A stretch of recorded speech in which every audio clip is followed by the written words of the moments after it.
Hi. Short Bus Debate Club. It's a bus rolling. I can get on board. Hello, I'm Darren Jolly. It's time to get this short bus started. So let's roll and on with the show.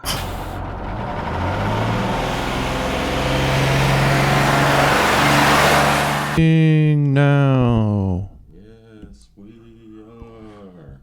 Hey, this is Brian Courtney with Short Bus Debate Club. The first voice that you heard that was kind of loud and mumbled was Darren. Oh, you're recording that already? Yeah. You want me to stop it? No. I can make fun of myself. I'm pretty good at that most of the time. So this episode is kind of the lighter side of, I don't know what you want to call it, censorship, privacy, Bill of Rights, all of them. First Amendment, yeah. I mean, because, again, privacy is not guaranteed anywhere within the Bill of Rights, but several judges have said, this amendment, that amendment, all kind of talk about it. And some of them even go past the Bill of Rights, and what was it? It was like Amendment 14 or something. Equal protection under the law stuff? That's what the 14th Amendment was. Equal protection clause? Yeah. No, it is equal protection. Okay. But anyway, so, I mean, privacy is not guaranteed in the Constitution, but it is there. And me personally, I think it is the privacy issue, but I don't like them taking away the rights that we were supposed to have been guaranteed. So we're talking movies, books, I don't know, fucking television shows, podcasts. Just quickly, just as one book, I paid a lot of. We talked a lot about what it was that Netflix had been doing. We didn't talk a ton about what was going on in Florida, but I do feel like a supreme dick for saying that the book was about Rod Carew, who's a fucking white guy, right, and played for the Milwaukee Brewers. When I was actually trying to come up with the book that was about Roberto Clemente, who, as Brian mentioned when we were trying to think of the guy's name, was Puerto Rican. Well, for that matter, I feel bad because I said Jose Canseco, and I think he's Venezuelan. But either way, I mean, no, he's Cuban. Sorry, my bad. So, but either way, 6 of one, half a dozen of another. I think the book that they were banning was, I think, called Pride of the Pittsburgh Pirates. So he was a pirate, like I said, Roberto Clemente.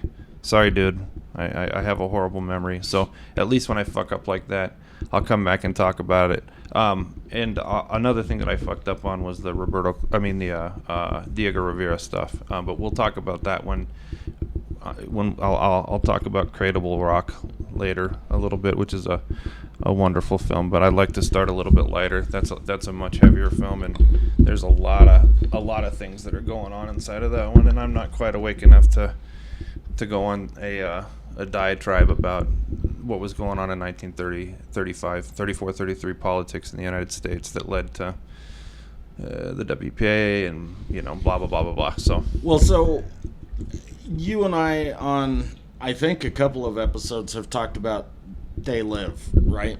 And They Live is the sunglasses movie. Well, earlier today I watched a movie called Anon. The what? Anon. Oh, I've seen Anon. Yeah.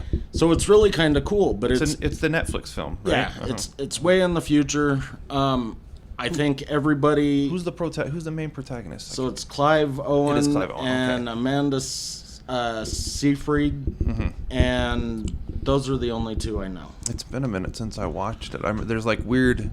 Is there reality issues or? Well, it's really fucking cool. So they've jacked. Everybody's got. Basically, I don't know. In tech terms, I would say they've got an overlay. So they can see as they're walking down the street, like if I was walking down the street and I saw you, it would say Darren Jolly, and it would say your age and where you fucking worked. And if I looked over at the plant on the road, it would tell me what the fucking plant was. And if I looked at something in a store window, it would tell me what it was. And So everybody's got this vision where they can see all of this But stuff. it's inside their head. Yeah. It's not Yeah. not- like with the Minority Report, it's on the outside, but in this one, it's okay. So they're hacking into, or this person is hacking in and To people's feeds or something. destroying certain views. Like there was this one dude who was I think he was a stockbroker. He was an addict though, and he ended up going back to drugs, and so he hired her to erase that part. So he could quit doing drugs again? Was that his hope? No, so that he wouldn't get caught at doing the job, because your job can also look into your Tap feed. into your Because so your it's feed this- is there is no privacy then. right. Yeah. Right. No privacy at all. No anonymity at all. So Clive Owen keeps asking her, why do you do this? Why do you do this? And initially he's doing it because he's a cop and he's trying to bust her because they think she's been killing the people that she's been doing the jobs for. But then they catch the real killer, and at the end, she says, hey, look at me. When they first met, she said, don't look at me, which was kind of funny. But he asked her the question again, why do you do it? And she said, because I don't want to be seen. And he said, well, everybody's got secrets. What's yours? And she said, why does there have to be one? I just don't want you guys seeing my shit. Yeah. And that's kind of the way I feel. I'm not doing anything wrong, but I don't want them looking in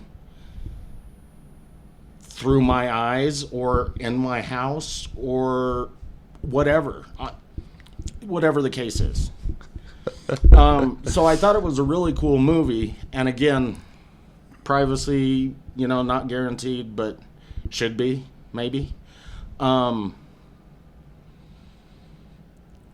But it was. But it's kind of, it's so post though, at that point in time, because there really is no concept of privacy. I mean, how would you, so like say for instance, so she might have these spaces where she identifies herself as being isolated, but how do you know that? I mean, it's the whole the Cartesian thing. Like, how do you know somebody else hasn't put a feed in where they're? Well, she did that too. Like, she fucked with him because he was getting close to busting her, and she said, "I warned you." And now all of the shit that he was seeing was bullshit. Like, she lit his building on fire, but it wasn't really on fire. She had him being attacked by dogs, and somebody was kicking the shit out of him. I mean, she was just fucking with him all the time, and he went to his friend, or I guess it was his superior, but friend. And the friend said, well, maybe you're just seeing shit. And he said, yes, I'm seeing shit.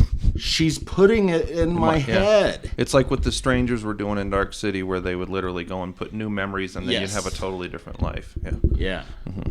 So it was really cool. And I was hesitant. I mean, I flipped by that fucker probably I never finished 50 it. fucking times. I watched half of it, and then I got sidetracked. I'm surprised, because it was pretty. I mean, I like the beginning concepts, but sometimes I get so, the idea of demonstrating your relative inability to prevent, to where the privacy thing is almost like we can want to have privacy, but it's hard to imagine a world anymore. I mean, well, especially since the CIA put a fucking virus on all Samsung TVs to fucking turn it on.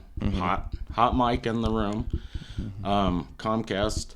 Well, and that's is it literally like a camera, where they can? No. It's just audio. It's just audio, because same things they can do on the phones and all that kind of stuff. Yeah. But a phone, they can do cameras now. Yeah. But they also put viruses on all HP computers for a while. I mean, we had to go through and fucking extract that shit from a bunch of people's computers when I was working at Bitdefender. So, I mean, they're in bed with corporate America, and they're doing this shit. So yeah, you're right. There really isn't any privacy, but there are certain things you can do. you know, when you walk away from your computer, make sure you turn the motherfucker off. Yeah. Citizen 4, right? Like, Yeah. and I really like that movie for a number of different reasons. Of course, it's a documentary, right? But the lady who did the production, the direction, she's good at stuff like that. At the beginning of Citizen 4, she said, I made this movie on you know, what was going on in Iraq, and then I made this movie on, you know, what happened in this other Abu Ghraib. You know, she says, every time I come or go from the United States, I'm always detained. You know, they always ask me a bunch of fucking questions now. So the Citizen 4 was the third one in this series of She things. had to go over to Russia for it, I'm assuming. Well, so Hong Kong is where she spent. The most of the things happen in Hong Kong in this one. So Okay. because it's the moment where they meet him before anybody knows who he is, right? Okay. So it's very authentic. It's because it is the documentary where he had contacted her. And she contacted Glenn Greenwald because Snowden asked him to contact Glenn Greenwald, and then two other people that worked for the Guardian at that time. Glenn left the Guardian pretty quickly because he's smart, because he knew that if he stayed underneath the umbrella of a corporate media position, that he was going to keep getting his ability to be a good journalist encroached on himself. So he made enough money to do this and that when the Snowden stuff happened, where he could kind of like get out, but. The reason why I wanted to bring up the Citizen 4 thing was at the beginning. So he created the conditions for them all to meet in Hong Kong. He told them, you know, I'm going to be having a Rubik's Cube, so, you know, just walk up to me and ask me, you know, where the food place to get food is. And then I'll show you real quick, and then, you know, we go from there, you know, and then everything's digitally off the grid. So they go and they meet in his hotel room at the beginning, and for a person who's intelligent as he is with regards to these different mechanisms, I think he's so anxious at the beginning. So she's in the room with him, and then the journalists are in the room with him. Glenn and the British guy are primarily. Glenn's doing most of the, because he's got vision. You know, ask him, you know, what do you want to do? How do you want to do it? How, you know, can we start using this stuff in writing immediately? Blah blah blah blah blah. So they talk in the room. And they got phones on them, you know. And the next time they come up, he says, I don't know why I didn't tell you guys this in the first place, but Get your phones. he said, first of all, I need to disconnect this, because all phones that you have inside of a hotel like this, because of the way that they function, that he said they can be hot mic'd, you know. And he said he showed them how to change. He literally wanted them to change the SIM cards that were inside of them. That when they were together, they were to put them all in an ice box, you know, in a place where all signals would be Blocked. Yeah, but I mean, Down, whatever. Yeah, and he literally says, yeah, he like Glenn had he was showing him. So when you use your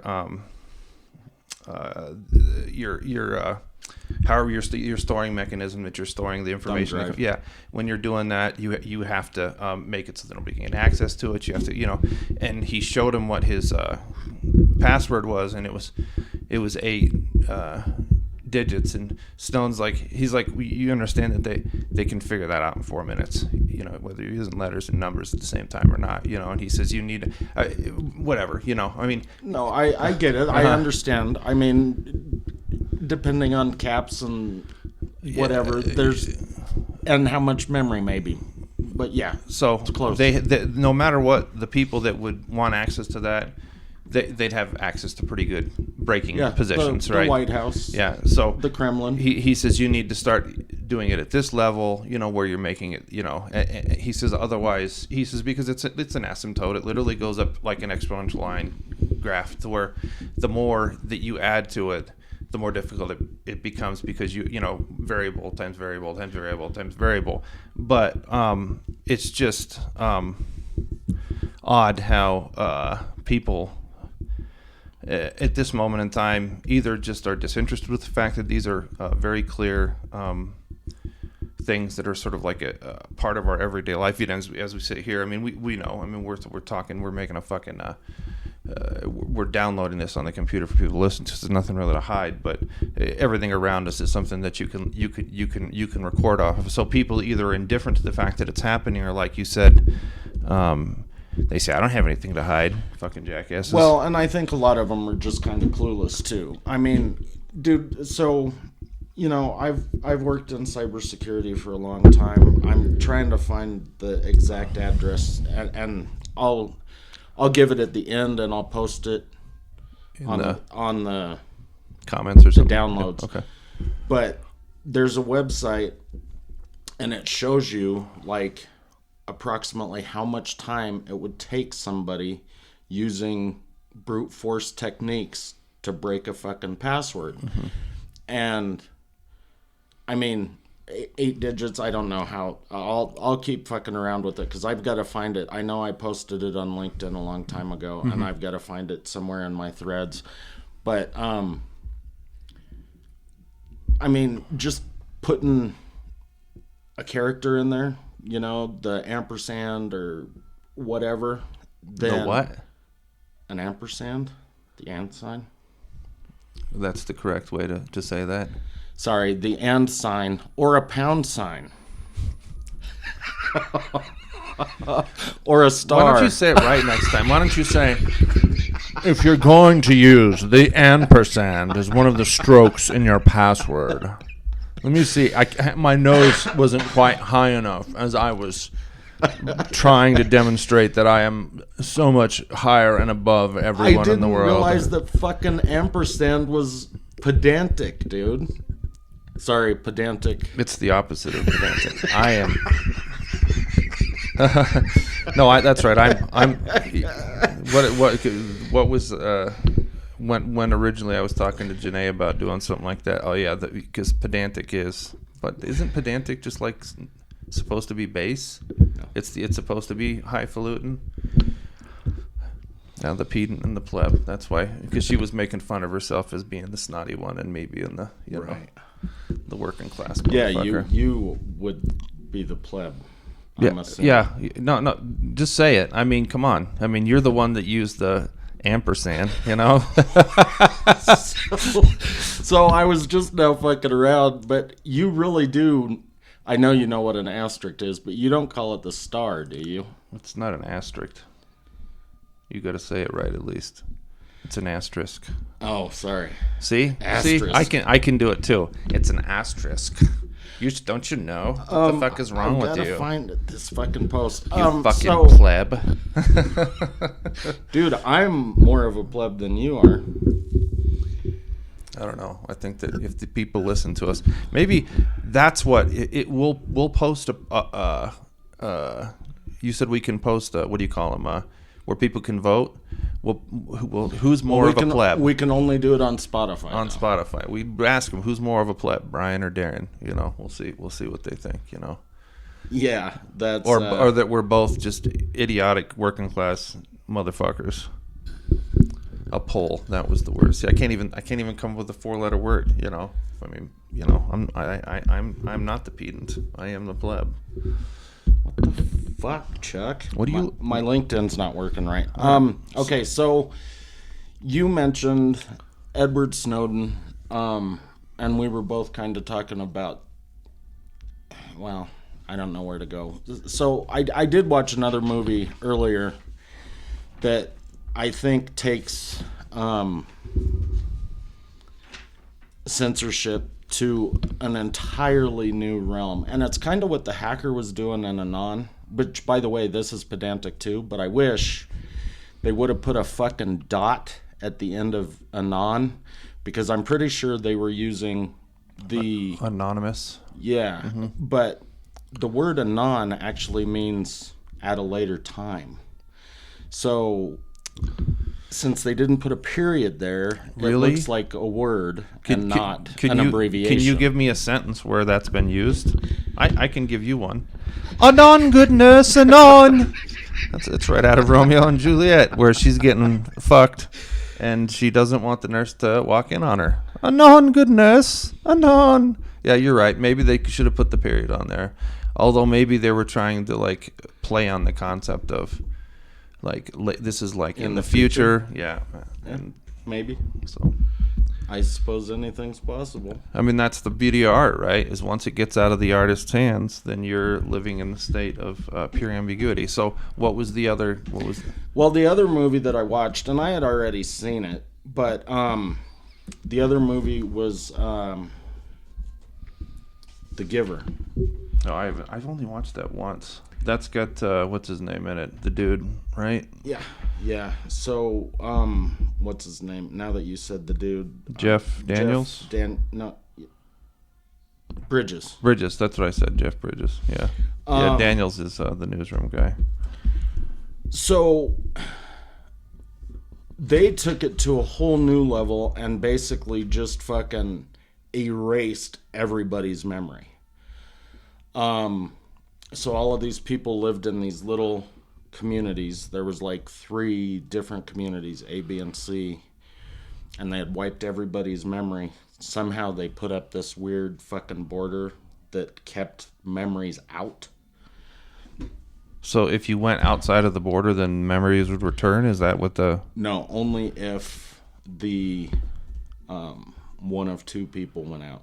The kid that Jeff Bridges was teaching, or the kid himself went outside of the border, then all the memories would flood back into the communities.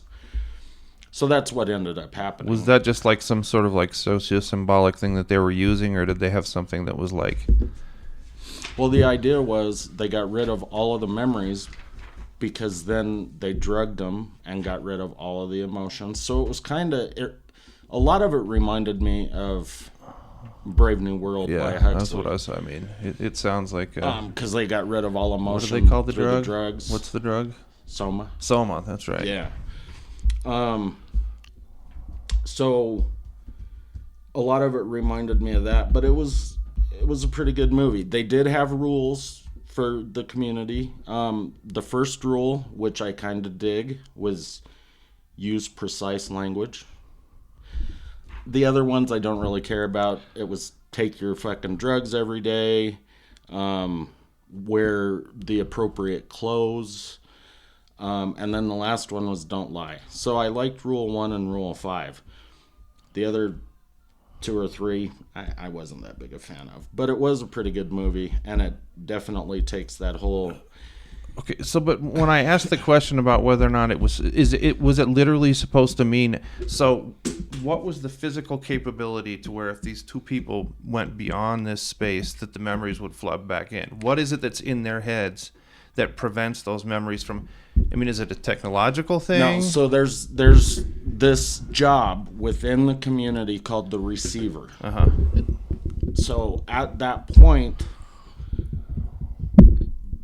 Jeff Bridges, the dude, the Big Lebowski, was the receiver, which meant that he received all memories. He could read books. Oh, that's right. And he was way music, away from... He was way and away he from lived everybody. kind of outside of the community. Well, this kid, when he came of age, he began training to be the next new where he could have the memories. Receiver of memory. Uh-huh. So at that point, they kind of switched, and Jeff told him, I am now the giver. So he's giving him... So he's given him all the memories. Mm-hmm. So he taught him all about war and loss and love and joy and... But it's all in the abstract. It's all through the lens of like history, and he's not like getting... He's not talking about sex and getting blowjobs, right? No, but what they would do is they would like grab each other's arms. Mm-hmm. And then it would make that kid feel like he was in whatever scene it was supposed to be. Like, so he was, when he first started telling him about the pain that was in the world, he grabbed his arms, and there were these big game hunters, and you heard one of them say, oh, well, that's like $200 or $2,500 worth of ivory, or $250,000, something. Large amount of ivory, because it was a big fucking elephant. Really? So he was right there with those big game hunters, and then they shot all of these elephants.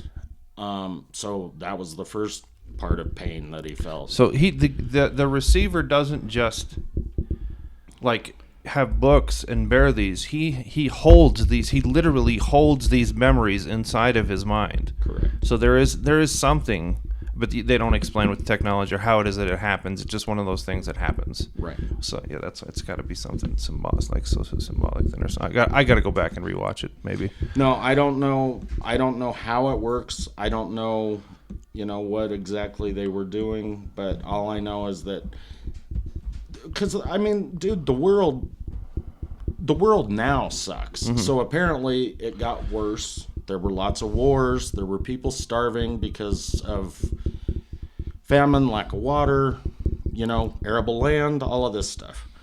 Climate change. And so they decided to build these communities. They were actually killing people. So when the old people would come up, they'd say, oh, well, old people are going to, this other place. Soylent Green is old people. And Silent Green is old people. But if babies were born and they didn't fit the right weight, the right height, the way that they'd kill them. They'd kill them. Uh-huh.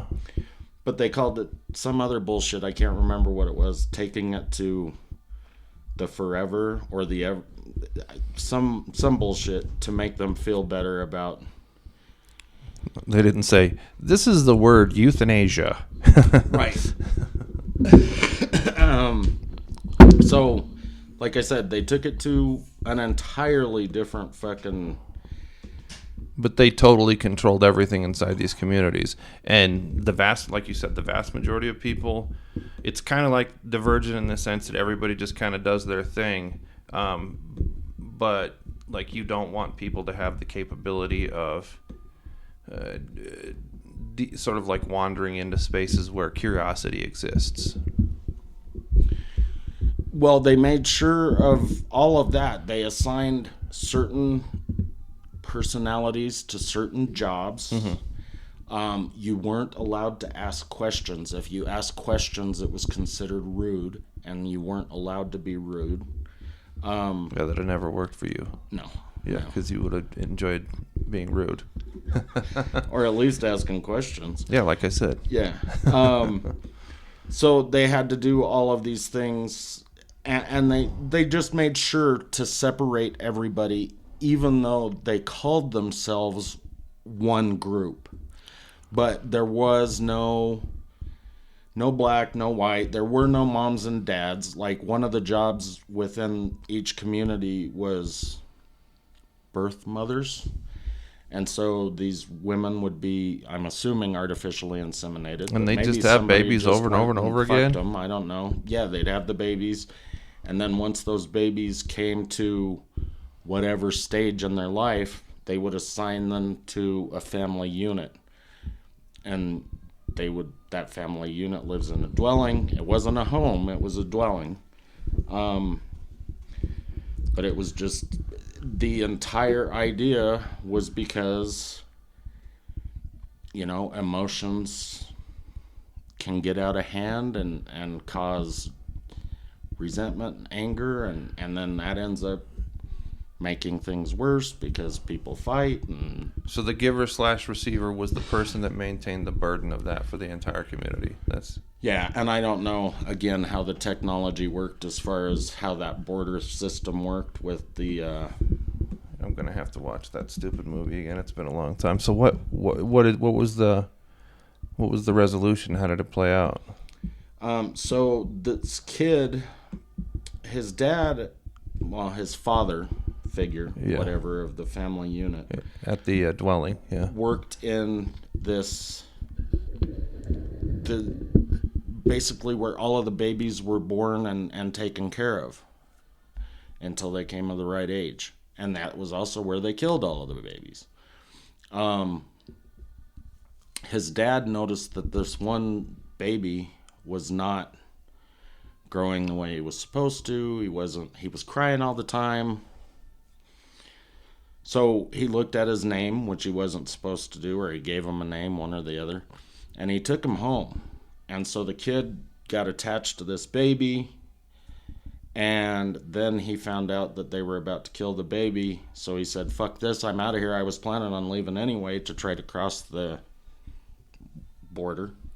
But now I've got to do it in order to save the baby. Yeah. So he grabbed the baby and ran, and then there was a chase scene and fucking futuristic motorcycles and drones and whatever. Did he escape? Yeah, and he made it past the barrier, and then Did everybody got shit? there. Everybody got all of the memories back. So it wasn't just because these people had been alive in these communities, so it wasn't their memories. It was a historical record. Yeah. So they all got them back. What's fucking happen if you? I mean, that would be an interesting. I mean, some people would start killing some people. Some people would start having some fun. You know, some people, it would probably proliferate into some pretty unique things. Everybody started crying and shit, and then a few of them smiled and laughed. But it was, yeah. I mean, sort of like walking out of the Garden of Eden or something like that. I just couldn't imagine being hit with all of that shit in a fucking single setting. Like, I don't know, the farthest I knew of it going back, it showed something that looked like the Vietnam War, and a friend of the whoever, it was the kid at the time because he was in the memory, the friend of the kid got shot while he was next to him in what looked like the Vietnam War, but it was some sort of jungle action. So you did a lot of did you do more looking at the science fiction kind of stuff in relation to this stuff? Dude, generally speaking, with the censorship, and I like the dystopian stuff. Have you ever seen Equilibrium? Is that the one? It's an old movie, right? Christian Bale. I think it's like 99, 2000. It came out right around 2002. I think it came out right after The Matrix because a lot of people compared it to The Matrix. Oh, that's the one where he does the fucking weird, gun kung fu thing, right? Yeah, there's some gun kung fu in there. Yeah, I've seen it. Was there some? I've never gone down that path, but that's something that I had been intending to watch for a while. There's got to be some, because that's a super dystopian kind of telling everybody what to do all the time kind of movie, isn't it? Yeah, that one reminds me of the new version of Fahrenheit 451. So they're not allowed to read or anything like that. But it also reminds me of oh shit, now I just went blank. But yeah, the reason he gets busted is because he's supposed to arrest this one lady. Emily Watson. The one that Emily Watson. Okay. And he doesn't bust her. I think, if I remember correctly, he ends up fucking her and helping her escape. But I might be confusing two different movies. But I remember he's high up on the chain. He's some sort of world-renowned, whatever they call him, cop or officer, agent. Mm-hmm. And he trains them on the gun kung fu and all of that bullshit. But then something, again, because they're drugging them. They are. So that seems to be a common theme in a lot of these ones. It's not too much different than what they're doing right fucking now, dude.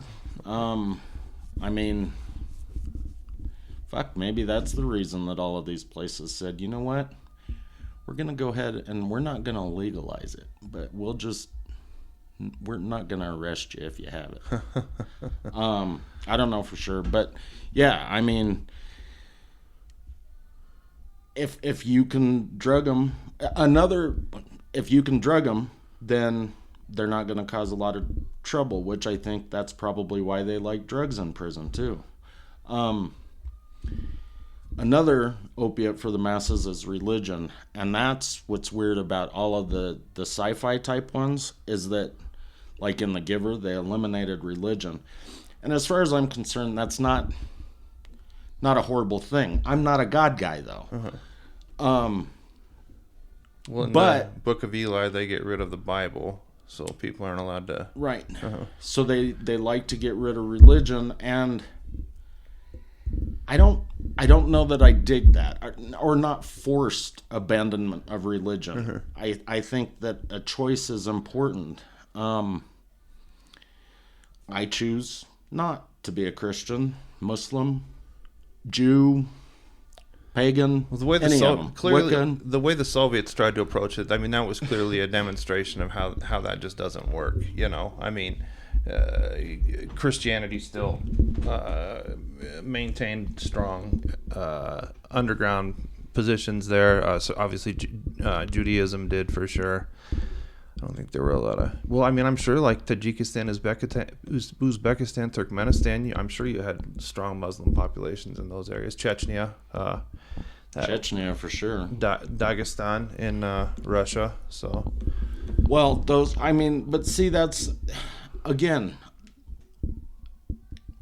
If you try to eliminate religion, I think most of these, unless you eliminate all of the people that were ever religious to begin with, which you're kind of starting to see with the Uyghurs in China a little bit right now. So, well, and maybe that, because my argument against religion is stupidity. Somebody that's so fucking stupid that they believe this fucking grandiose story. But that's an argument that you choose and you make it to people, but you don't tell them that you just laugh in their face when they try to tell you that.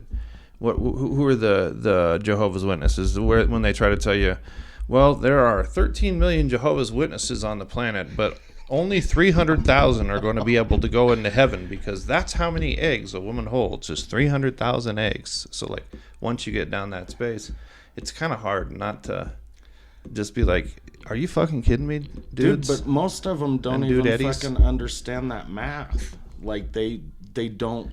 And that's another example of the stupidity thing, that these people are out rubbing the fucking soles off their shoes, walking from house to house. And when I ask them that question, they're like, what are you talking about? Can I tell you a funny story? Yeah. So my dad and I, after we'd been kind of estranged, we went and did that trip in '95 up to Seattle, right? And I brought a fair amount of weed with me and a good sturdy glass pipe, and I would go and in the middle of the night I'd go and smoke. I kept it hidden outside because I didn't want to bring a bunch of stinky weed into my brother's house, right? Because my brother is Mormon. I think that's important for people to know. He's at that point in time, he and his wife had 3 children. One of them was about 10. One of them was probably 8. One of them was about 6, and one of them was 4. The 4-year-old got diagnosed with leukemia while I was out there. It was kind of a fucked up trip. He's alive, married, has kids, many, many years. Obviously, it was '95. So, but on that fucking trip, when I was outside hanging out sometimes, and I had devil sticks. I don't know if you know what devil sticks are. It's a total fucking hippie thing. Yeah, and I'd be playing with them out front and shit. And one day, some, like you said, wearing their souls out, what kinds was I just talking about? The 300,000 ones? The Jehovah's Witnesses. They come up and they're like, hi, how are you doing? You know, and there's this guy and this lady, and we're going around talking to people about Jehovah's Witnesses. Would you mind us coming inside? And I said, well, with all due respect, I said my brother is a Mormon bishop. His family, they're pretty heavy stuck in their Mormon stuff. But I said, I'll play cock blocker and listen to what y'all have to say, so that you just do me the favor of not going up and bothering them, because they know who they are. They know what their relationship with religion is, right? So they start talking to me about this and that, and this is a very inclusive religion and brothers and sisters, and we all want to be part of it. And this guy's getting really excited, and he's just talking at me and talking at me and talking at me. And I turned at one point in time and I said, so what do you think about it, ma'am? Because he's clearly not including her in whatever it was that he was having, And they left. They after I kind of talked to them and needled them for a little while, they left a couple of things and it's just like a fucking little Christian comic book thing, So I go and I read it, and they're talking about the 300,000 thing and blah blah this and blah blah that. So I go and I look at some numbers, and they talk about how, like, whatever it was, like 19 million Jehovah's Witnesses worldwide. So they came back, a little while later, and I popped the 300,000 question on them, and they're like, well, that's really for God to worry about. You don't have to worry about that. And I was like, but that seems kind of shitty. You know, Yeah. I mean, what you're telling me is that we could all live perfectly according to your doctrine, and we're still rolling the mathematical dice based on that. You know, of course because everything's based on faith. You know, they just recycle it back into that. And I said, with all due respect, I said, God's going to have to do a lot better math than numbers, that. Those numbers don't work for me. So, but y'all take care of yourselves. Incidentally, I accidentally left the stupid comic books in the bathroom because I was going to try to throw them away. They somehow or another, I left them sitting on the back of the toilet. So my brother and sister mailed them to me in the fucking mail. My brother and my sister-in-law. And I was like, what the fuck? I love you guys. I wasn't really trying to be a Jehovah's Witness. I was trying to stop them from coming and bothering you all. So just real quick, I finally found the link. I had to go back and forth through my thread like 4 fucking times till I found it. But the company is called Gibson Research Corporation, and they do cybersecurity stuff. But the title of the page is "How Big is Your Haystack and How Well Hidden is Your Needle?" Which kind of sounds like some weird sex shit to me. But if you somehow that doesn't surprise me. Again, but if it's a needle, maybe that's a personal problem. You know. I didn't say it sounded like weird sex shit I'd be in. If you do this again, it's just talking about a brute force password. Yeah, I remember what you said. Okay. It's just basically throwing a lot of fucking memory at something and trying to crack it. It isn't any of the really cool shit that like they have at our different intelligence institutions. So it could still be cracked, but it'll show you fucking, how long they'd have to work at it if they were just doing that. So what did they say? How long did they give you examples or? No, you get to type whatever okay, give me an example of a password. Not one of yours. Just give me some words or some numbers or whatever. Robert 1969. Okay. Capital R? Yeah, we got to at least do something like that. But we'll make it easy enough to where it's not totally out of bounds. Okay, so based on that number of characters, if they did a massive cracking array scenario, which is assuming 100 trillion guesses per second, they can crack it in 2.37 hours. If you lower that attack scenario to just fast, then it's 100 billion guesses per second, and it takes 3.25 months. And then if it's just like 1,000 guesses per second, it's going to take 2.71 centuries. So, I mean, that isn't a horrible fucking password, but it's not good either. So, like I said, I'll post it on the...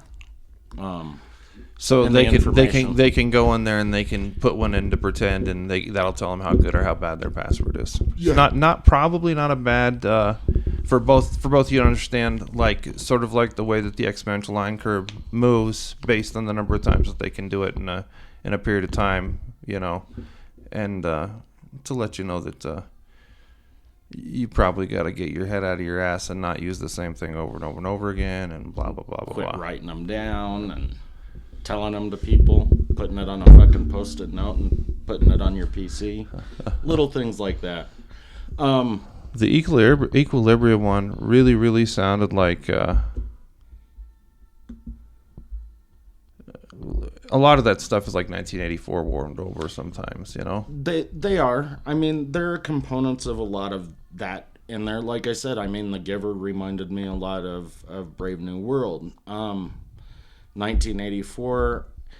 I don't know if any fucking person that does sci-fi movies doesn't think of 1984. And I could be wrong, and maybe it's just because it's my favorite book or one of them that I'm like, this reminds me of 1984. Or Brave New World or Fahrenheit 451, because those were the... Like, it's odd. Like, in that time period between, like, 1930, and 1950 or 55, all these motherfuckers were writing these really weird dystopian books, I mean, was that a thing before that? Well, so and I guess I'm thinking of a bunch of different copyrights, but another one that I was going to talk about as far as a book. So you and I have talked about Blade Runner. I love that fucking movie, up and down, back and forth. I still haven't finished the book because it's in the Jeep, and I don't. It's a very long, very difficult book.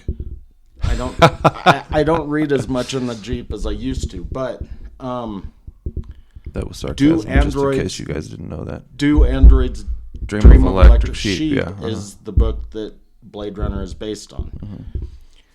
So not in the movie, but in the book, they do a lot of the false media shit. They do a lot of the we're feeding you this line of bullshit so that we can get you to believe this stuff. So there's a lot of that. I don't even know if you would call that censorship, but there's a lot of stuff that they don't want people to see, which obviously that's censorship. But the stuff that they're force feeding, and basically even if you've got a choice of 3 or 4 channels, and I think you wrote that in 64, 65? I can't remember when the book was written. That sounds about right. You've got 3 or 4 channels, and they're force feeding you the same shit on each channel with maybe just different people saying what it is. So that force feeding stuff isn't necessarily censorship unless you consider lack of choice to be censorship. 68. So. Okay. But there was something kind of interesting and different about, because like with the Mercerism stuff and like the animals that that you keep as pets, and the fact that so many of them had gone extinct, and then animals become very expensive, so the animals that you would have would generally be like a sheep, like an android sheep, or an android owl or something like that. I got the sense with the way that like Deckard would talk about the way that people were conscious of ideas like Mercerism or some of the stuff that was being fed to them, was that they knew that it was it's like you're aware that it's a religion, but because we need to go through these certain rituals of having... Mercerism was definitely a religion. But still, like, again, so there was something in the way that it was being presented where... So, like, I relate it to the animals because people... It's like the concept of empathy became synthetic at some point in time. So, like... both figuratively and literally, right? So nothing is living anymore, so you get the fake ones because you're supposed to go through the ritual of having an animal, because the animal helps you to be aware of this concept of taking care of something else, and loving something else, and having an emotional connection to something that's living even though it's not living, And when I would listen to Mercerism, that was kind of the same feeling that I got. There was something about like where you'd be walking through this, like the thing that they imagine where you're walking through this, the rock. Yeah. Yeah. But still, like there was, Philip K. Dick was such a fucking weird writer that like sometimes you could kind of hear him when he was writing. Fighting with himself over what he was really thinking about it, in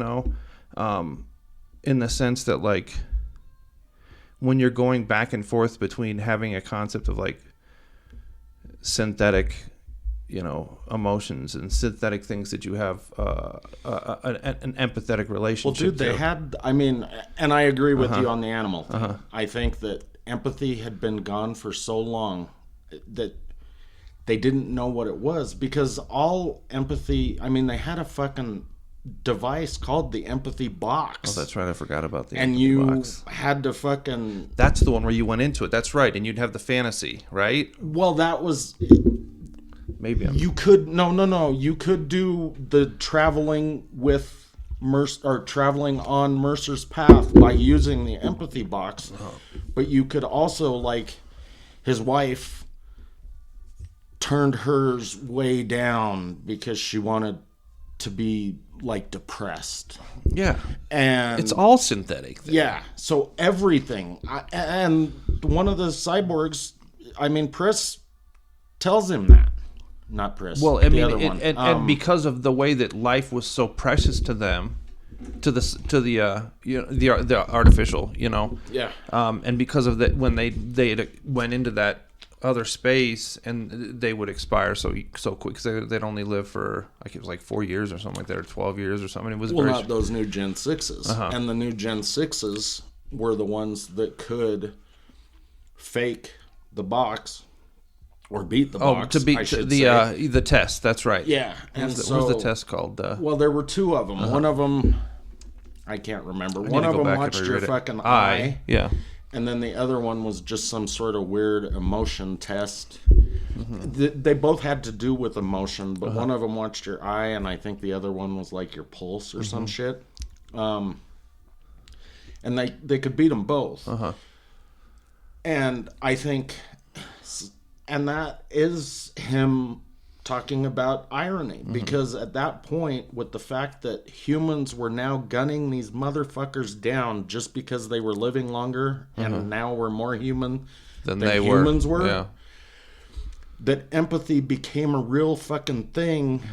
Well, again, in the movie for sure. In the Rutger Hauer's thing that he says at the end before he dies it's beautiful. I mean, it's in the movie for sure. In the book, I'm not sure, because Pris is fucking around with that spider and she keeps pulling legs off of it and watching it like fucking shake and hurt.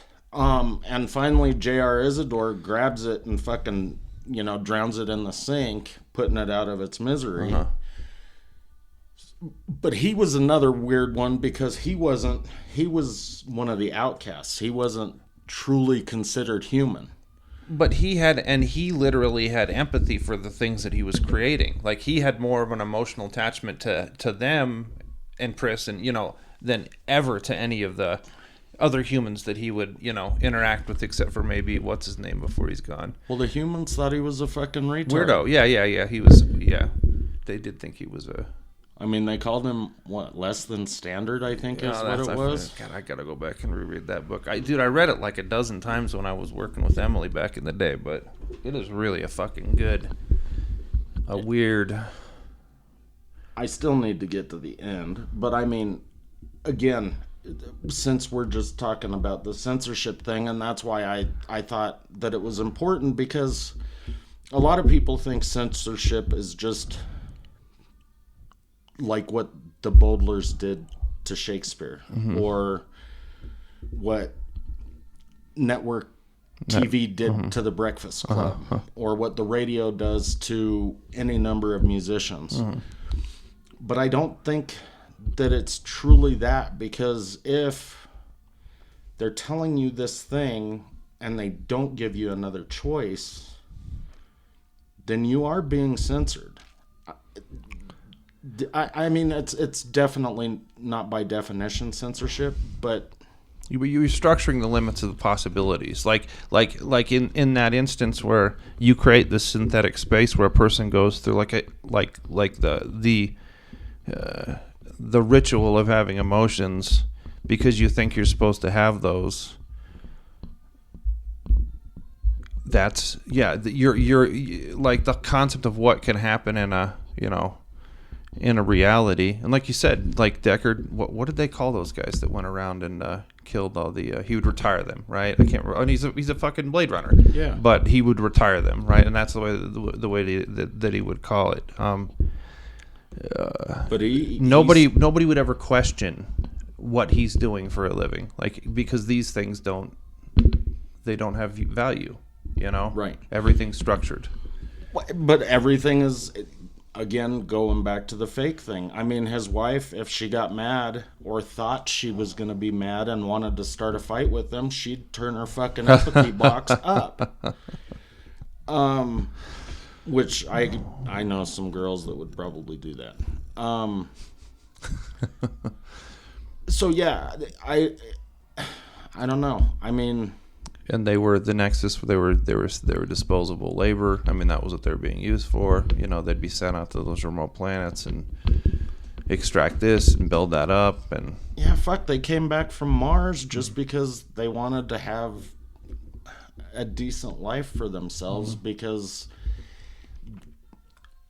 they had become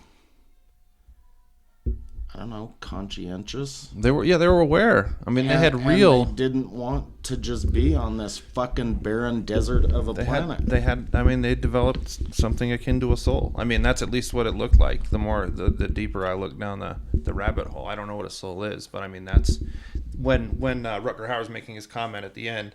That's what he's alluding to. That we have, what is a soul? What is a single drop of water? I mean, fucking really. I like the movie's fine. It's good, but I think like if you can get to that, anybody get to the point where you listen to Rutger Hauer's little fucking soliloquy thing at the end, like it's all worth it for that. You really don't like? I mean, Blade Runner's just good. Fine. Yeah, I don't think, but it's fine. But dude, well, I mean, some of that psychopunk fucking dystopian stuff, like I just. Some things take me somewhere, and then at some point in time, they don't take me any.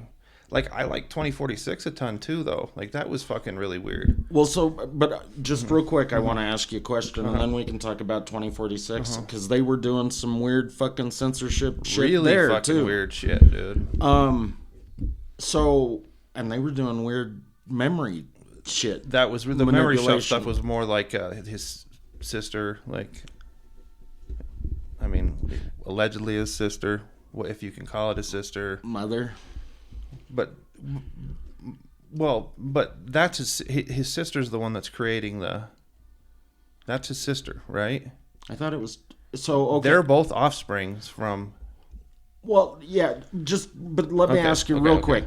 Mm-hmm. Is the reason that you don't like the original Blade Runner, is it because you had seen it too many times and that fucking, what you called cyberpunk, is that... I just get bored with it a little bit. Okay. I like James Edward almost like sitting there doing his origami thing, so it's kind of fun, He's only in like 3 scenes in the whole fucking movie, dude. But he's, making little fake animals, Right. I mean...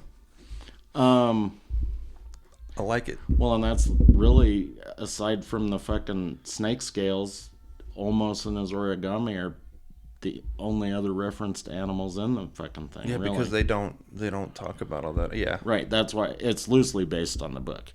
Very loosely. Okay, so 2049 I don't really not or like it. I just got 2046. bored with it after a while. So I mean, I don't even that movie I've watched like 3 times, but I have a hard time like sussing it out. And I really like that director. He's the dude that directed the new Dune. He directed the new Dune is fucking badass. I want to see I want to see where it goes. I want to see how, because like I'm again, like they just barely get me moving in a certain direction. I mean, I want to know. It's gonna go through three iterations, like right? 6 months. Is that when it's coming out? October of this year. Is that 6? Did I count that right? It took so long. They kept saying it's going to come out this month, and they kept pushing it back. And I thought that Chalamet was just a perfect Paul. I mean, he's the perfect size. I mean, and what's her name? Zendaya's a good Chani. Like they cast it really well. The guy that was Fade, the big old fat guy that was the dude from Hitchhikers, or whatever. The one that says. I am so still that you can't see me moving. Dave something or another. Dave Batista. Yeah, Batista.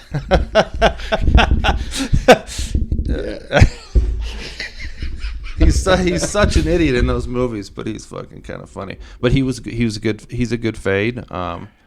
The Baron Harkonnen, this guy or whatever his name is, I can't how to say his name. Dude, he's fine. Jason Momoa was in it. Yeah, and he was a fucking Gurney. badass. Was he Gurney Halleck or which one was he? He was the other one. Not Gurney. He's the other one. No, because what's his name's son was Duncan Idaho. He's Duncan Idaho. Yeah. Dude, I fucking love Dune. But he's a really good director. The guy that directed that. He directed 2046. He directed Dune. He directed The Arrival. Like, he does some really weird things with film. Like, in 2046 is so fucking weird that it's kind of like 2001, like the first time I watched it, and I was really too young anyway. I had to keep coming back to it. And 2046 is one of those films that I have to kind of keep coming back to. I probably should watch it again. I think I've only seen it twice. But the reason that I said that, and it is 2049. Oh, 49. You keep saying 46. 20. You kept fucking me up, and I thought, God damn it, I got that wrong. You know why? Because there's a Taiwanese movie called 2046. It's another fucking brilliant movie, but I just keep forgetting. So the reason I was saying that they censored him, or they did something similar to what they had done in like The Giver, is because, and I don't know if it's because of how he was born, and he's getting these like almost like DNA memory, or if he had actually experienced those things and they wiped his memory, and then as soon as he found the shit under the tree, it started coming back to him. I don't know which is which. But which one are you talking about? The fucking hot Spanish girl that's supposed to be his sister, or the one At the that's end, more the one that's she lives in that thing all by herself. She creates the memories. She's the one that creates all that stuff. I thought that was Jared Leto that did that. No, it's not Jared Leto. It's at the end of the, you know what I'm talking about, where he fucking like he sacrifices himself to protect her, because he let them think that Kay, that he was the Ryan Gosling was the one, and hid the fact that his sister was that other one.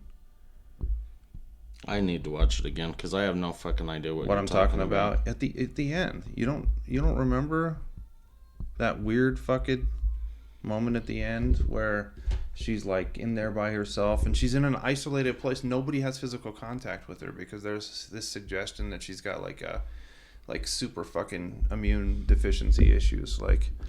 Or she's like Juliette Lewis from fucking Pulp Fiction. Well, she's gonna run and smack into the door with her head. No, I know it's not like that. I was just fucking around. In Pulp Fiction? Where? Oh, Natural Born Killers. Yeah, I was gonna say that I don't remember Juliette Lewis in Pulp Fiction. Natural Born Killers is what I meant. I don't know why Pulp Fiction popped into my head. Early, you're Maine. Oh, that's California, actually. Yeah. I guess those are the big three she was in. Or two. Oh, because that was her in California, too. That's right. She's a fucking weirdo, dude. Skinny ass fucking weirdo. So, I haven't seen this movie in a long time, but I know you mentioned it several times in our first go round when we were just talking about censorship, and that's The People versus Larry Flint. And that is a fucking important movie from both a legal perspective. I mean, because of all of the people that fucking arrested him and sued him and everything else. Well, they identify the distinction between state law and federal law in relation to it, how complicated shit was, because he starts in Ohio at the beginning, which is where Charles Keating comes after him, who ends up turning into being the fucking SNL fucking bank ripoff motherfucker of the world. But carry on, my good man. Well, no. So I was just giving you an intro so that you could do your thing. I don't know that I have my thing, but the one thing that I really liked about The People versus Larry Flynn is sometimes, and we really do have way too much of an emotional attachment to the Constitution and to, I know you'll all fucking hang me for saying this, but because I think that when we look at civil liberties and stuff, we get a little bit the whole jingoistic, patriotic. Who was he going against in the last one? The Supreme Court case? That was the whole Falwell thing. Falwell, right? That's right. I was just trying to remember his name real quick. But the important thing about that one is you start with dealing with these questions with regards to censorship. One of the things that they point out is one of the big deals that they made at the beginning is you're not allowed to just put a bunch of dirty pictures. You have to have the articles in there with them, which is fucking hilarious. Right. But and then the fact that when he went from one place to another, there were all these fucking funny things that were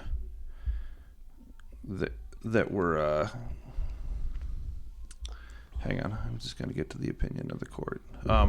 There were all these funny things that the iterations depending on where it was that they're going through. He gets out to California and it's the 4th of July and everybody's wearing stupid shit and then they're all fucking in the fucking hot tub and stuff.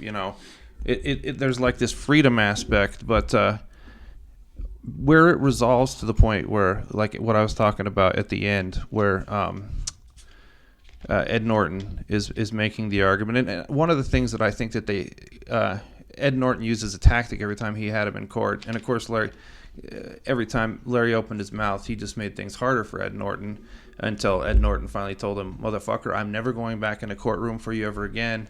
And Larry Flint says, "Dude, you got to do this. This is my legacy. This is really our legacy at this point in time." Ed Norton says over and over and over again, and he does it in the first one in Cincinnati. He says, "I don't agree with the way that with what Larry does, but I live in this is what your whole rhetorical disposition always hinges on. You don't have to like what I say, but you have to provide the space for me to say it." Yeah, I'm not saying go kill this motherfucker. I'm not shouting fire in a movie theater, which of course is, I know that's not really what. That's a much more complicated court case. I don't want to get involved in that though. But in the first paragraph of the court's opinion, and it fell down in favor 6-3. And this is the concept that if this ever disappears, then all the people that maintain such an emotional connection to things like free speech, it's gonna disappear, and they're gonna start picking up guns and doing more and more stupid shit. But they say in this little spot, the heart of the First Amendment is the recognition of the fundamental importance of free flow of ideas and opinions on matters of public interest and concern. The freedom to speak one's mind is not only an aspect of individual liberty and thus a good unto itself, but also is essential to the common quest for truth and the vitality of society as a whole. We have therefore been particularly vigilant to ensure that the individual expression of ideas remain free from governmentally imposed sanctions. So when Norton continues to make the argument, and they like Scalia, they keep pressing him on this, they're like, what is the public good, and one thing that we have to, like when Brian and I argue about what is that constitutes comedy, right? We have to understand that hyperbole and absurdity serve a very important function when we tend in a very specific direction, and that direction is kind of cuckoo. Sometimes you have to go to an obnoxious response to that doesn't really fit the reality that you're involved in, which really shouldn't matter even still, because you're not really hurting anybody, right? But when you go to that absurd other side, you demonstrate how cuckoo that other position was. And you can be Christian all you fucking want, but the way that Falwell, the way that Reagan, the way that all those dumb motherfuckers that were on the TV asking for fucking money in the 1980s when the Christian conservative movement really started to gain steam again in the United States, when that happened, you needed to have somebody like Larry Flint say, Jerry Falwell fucked his fucking mother in an outhouse. It needed to be not just said, it needed to be put in print. So I think that I appreciated a lot of the stuff that he was printing. Mm-hmm. But more than that, I appreciated his... And granted, if you have money, you have more of this ability. But I mean, in Georgia, they were saying that anybody that sells Hustler was going to get arrested. Mm-hmm. So he fucking immediately flew to Georgia. He rented dude's newsstand for a fucking day and sold Hustler. And of course, he got arrested. And that's where he ended up getting shot. What's that guy's name that he sold it to? The guy that was, what's his name's dad in Back to the Future? Crispin Glover. That's right. With his fucking eye all funny in the movie. Yeah. So I thought you meant the newsstand. I was like, he sold it to Larry Flint. I just remember Crispin Glover went up and bought the whatever. Yeah. Can I get one of those magazines? Mm-hmm. I think that's the part, and maybe that's the part that in any movie gets me, I don't know, charged, emotionally attached, whatever you want to call it, is that, and I don't give a fuck what the cause is. But somebody that believes in what they're doing enough to say, fuck this and fuck you, I'm going to continue doing what it is I'm doing. I guess you could say on the other side, Keating believed what he was doing, and, he went after Larry Flint, so I should feel the same way about him. Obviously, I don't. Well, but there's the difference. Keating is trying to, it's one thing to, you don't just do it when a person's committed to a cause. You do it when they're committed to a cause that has a certain ideal that reflects concepts of freedom that you're interested in, concepts of, it's a specific social and moral disposition, not telling people that they gotta not look at fucking naked pictures because you're gonna go to hell. Well, and that was a funny part too, and maybe, and I don't mean a funny part of the movie, but a funny part of history, is that nobody ever fucked with Hef. Ever. And, part of it may have been because he wasn't truly showing gash. I mean, he wasn't showing clitoris and the pink and asshole and whatever else. He was just showing pubic hairs and tit. That's it. So maybe that's why they didn't go after him. But based on, and this is, I mean, you and I talked about this in the pornography episode. I mean, they can't really decide what porn is, and still haven't to this day. Mm-hmm. I think the only reason that they haven't shut down porn to more of a degree is because, in the late 90s, all sorts of big corporations started investing in porn, and now they're making a fucking ton of money on it. Porn's turned into a totally different thing now than it did back then. Dude, it's fucking crazy. I mean, most of the money that they're making probably is off of advertising, mm-hmm. but whatever. I mean, the advertising is fucking dirty. It's everywhere, and it's whatever you fucking want, whatever you fucking want, I mean, on some level, like there was, on the same episode that I had you listed on Breaking Points, there was an incident where this guy, he had a relationship with the editor of Rolling Stone, and the State Department came in and raided his fucking house, and Rolling Stone came out and condemned the State Department for doing, said it was a violation of First Amendment stuff and all that. And it turned out, and they proved it. I mean, the guy's under indictment. He's still being held right now. I mean, of course, he'll have his day in law. So I can't really say that it's been fully proven yet. But the reason why they child porn. Yeah, and there was stuff that was being bought and sold, and like all the weird shit. Where like they have. I mean, they have headhunters, I guess. Where you find people that can set you up with certain things. Like, I'd never heard anything like this, but they were talking about on Breaking Points where he's gonna go to jail for a long time, and like even like in Eastern Europe where they literally it's not just pictures that you're being set up with. I mean, you can have excursions set up, which is just, I mean, god damn it, like the things that, like, I tell you, if I ever hit Powerball, I'd have some fun. I'd kill some motherfuckers. See, but that's like some money on power type shit again, Well, that's like with Flynn. That's the tough thing, Like, I want to be able to say, but I don't got enough money to pay a fucking lawyer for anything. Right. I mean, how do you fucking and now to fight the fucking beast that you're gonna have to go up against? No, because, I mean, even if the ACLU took up your cause, which they're not necessarily going to, depending on how many headlines they can get from it. Yeah, and now you got to be PC to be with the ACLU, too. It's not like what they used to do for the Nazis and stuff. But they're so worried about, a lot of them are working on the fucking DNA evidence, trying to get the wrongfully accused out of prison. Mm-hmm. And... so the ACLU, because they're a nonprofit, has limited space in the cabinet.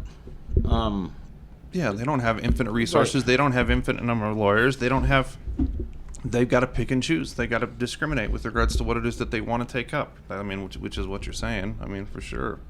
So I guess if we really wanted to, go up against the man, we can go out with our fucking cup on the corner and say, We're fighting the good fight. We need a couple more dollars. You got any change? So that we can be on the phone with somebody for 60 seconds. Okay, so we talked so much about like 3 fucking things that we're at a minute 15 right now. An hour and Or 15? that's what I mean. Really? I always say a minute. An hour and 15 minutes already? Yeah. Okay. So, should we end it here and just tell them what we're going to talk about in the next segment? So I mean, obviously the stuff that I want to hit up on personally is the history stuff, the stuff that talks about Daniel Ellsberg and the Pentagon Papers, and how that graduated to Citizen 4 and the Fifth Estate, and then also throw in a couple things like the newsroom. I do want to talk about the Cradle of Rock, only because I think that you have to spend some time thinking about, again, like political economy stuff, what it was that was happening post Russian Revolution, how that proliferated into a space where you were dealing with House of Un-American Activities Committee. People want to look at FDR and think he was a socialist. FDR came out and said himself, I'm not a socialist, I'm just the guy that's going to save capitalism. So to look at what was going on in a movie like The Cradle of Rock and make sure that you put it in its proper space to understand how there was this very brief moment in time where a lot of things were being allowed to be said, and then that was foreclosed on, leading into World War II in a way that was maybe something like what it is that we're sort of experiencing right now. Like there was a renaissance of closing in on people's ability to talk about things then, and now we have another moment where you're allowed to talk about it a little bit, so long as you're not talking about lab leak theories or during certain times or ups and downs. Yeah, strikes and gutters. Yeah, that's the way it works. The dude abides. So, anything else that you want to talk about in the second half, bitch? Fuck, I have no idea. I mean, dude, there are other books that I probably will mention. But I'll talk about whatever. I think that this is. I mean, if you haven't seen a movie, there's a good chance I have, and if both of us haven't seen it, then I don't quite understand why, considering as many movies as we watch. But we are pretty good about rattling on like the clatterbone of a goose's ass. So yeah, but I don't know. We'll just talk. I would. Fuck. Is there anything specifically? No, I have no fucking idea. Cheetos are a hell of a drug. They did turn my fucking thumb and forefinger orange, and it reminded me of this joke. Guy goes into a doctor and he's like, Doc, I don't know what the fuck is going on. My dick is orange. The doctor goes, well, what have you been doing? And he goes, not much. I've been really depressed. My girlfriend broke up with me. And he goes, well, what have you been doing? And he's like, I don't know. I watch a lot of porn. He goes, well, but what have you been doing? And he goes, well, I watch a lot of porn and I've been jerking off a bunch. My girlfriend broke up with me. And he goes, that doesn't explain why your dick is orange. What have you been doing? He goes, well, I eat a lot of porn, or watch a lot of porn, and I eat a lot of Cheetos. That's why your dick is orange. 720-334-ROLL, bitches. shortbusdebateclub@yahoo.com. That puts Cheetos as a hell of a drug in a totally different space.